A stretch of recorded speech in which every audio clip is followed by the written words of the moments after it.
Hello and welcome to measure 5. This is the fourth idea from the Prelude in C. How's it going so far? So if you're moving into this section, it's beginning a whole new phrase, which is a new musical idea, and it's going to sound like this. I just want you to see once. So if you're afraid already, you'll be even more afraid.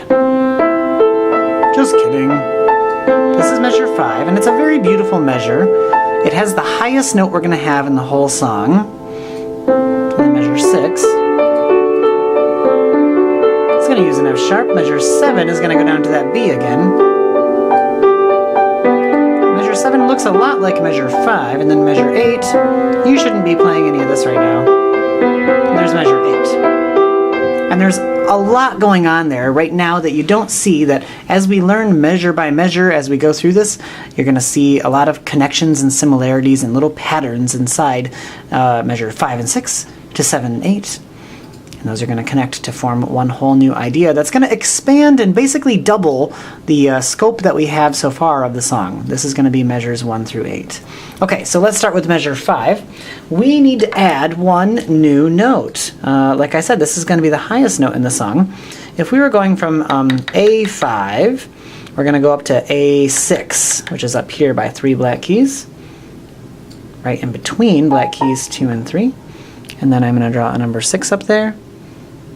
And there we go. Now, measure 5 is going to start with middle C again, and then middle finger on E, right hand thumb on A, and we're going to skip the middle note for just a second. It's this E, but what we need to do is get up so that the hand is spread apart this way. So before we did 1 finger per key, and that made a 5th. If we just open up these 2 fingers, they about make a 5th. It's easy to, if we kind of completely straighten out our fingers, to get to a 6th or 7th, which we don't need to do. But the important thing about making a 5th of these 2 fingers is that it actually makes an 8th from A to A. This is an octave. So I need you to take your right hand and put your right hand thumb on A5, and then just reach up. So you can reach A6 with your pinky, and that should just be opening your hand like you were going to do a wide hand palm high five like that. Kind of a ridiculous palmy high five. Okay, so there we go. Now when our hand is completely open like that, we should be able to play E. It should already be kind of in the right place. So we don't want to think about finding A and then finding E. We want to think about opening up from A to A, leaving pointer finger and all of our other fingers to land right on their natural keys. And that's a really beautiful little pattern there. I just love the A-E-A. This is using A minor as the kind of chord. A minor is another one of the scales that uses all the white keys. Like we are playing the Prelude in C major. That's one scale. That's the major scale that uses all the white keys. Or the other scale that uses all of the white keys is the A minor scale. And that has kind of a sadder tonality to it, especially when it's down lower like this.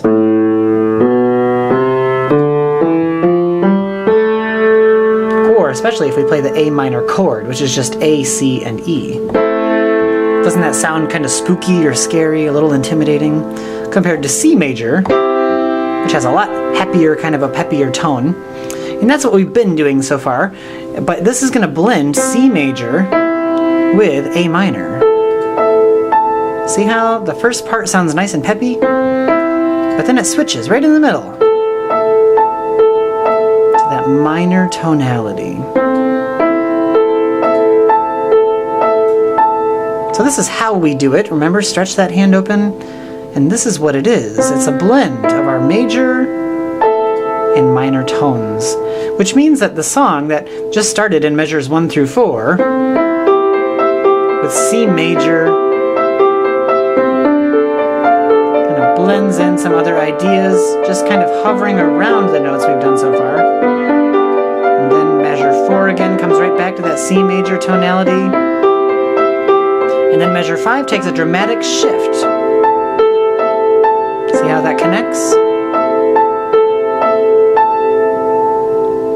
So if we wanted to make it sound happy again, we'd have to go back to C major.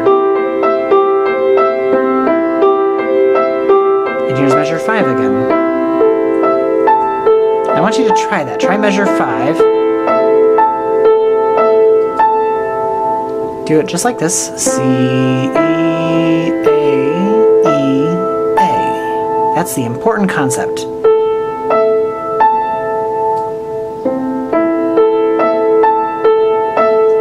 Think about how those last notes are making it sound a little more sad, a little darker. And then think about how you want to render them. Do we really want to hit those 3 home like that? Or do we want to fade off and taper off? Or do we want to sneeze? Oh, I thought I was going to sneeze, but I didn't. We're going to forget about the sneezing thing. Now we could get very quiet.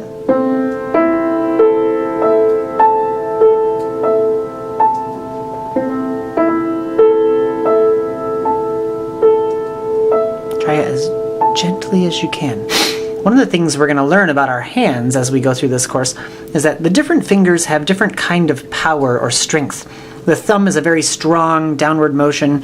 Our long fingers here have a lot of force because they're close to the center of our hand, but our pinky is so small compared to our other fingers that it doesn't have nearly the weight of force that these do, just because it doesn't have nearly the weight, right? And it's also at the side of our hand, so unless we're doing a lot of tilting, we don't have a lot of force over there naturally, right? So when we have a note combination like this with a thumb, a powerful pointer finger, and then a weak little pinky right there at the end, if we just let our hand do what it naturally wants to do, if we just follow the gravity and the physics of what it means to play piano on earth, then that high A up there is going to be a little bit lighter.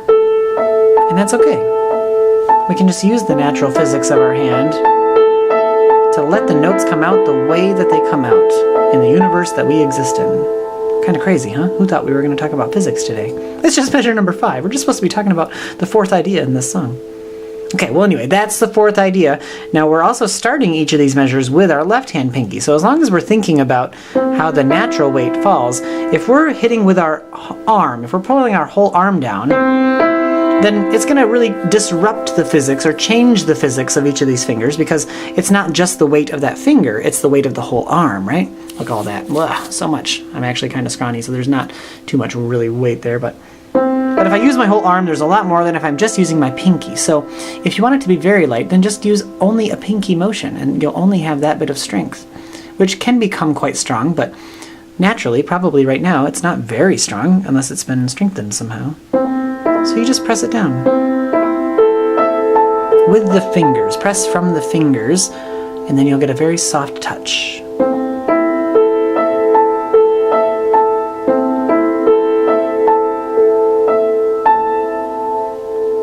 Yep, and that's why in a lot of languages they don't say they're playing the piano, they say they're touching the piano. Toca el piano or la piano, I don't remember how it goes in Spanish. That means touching.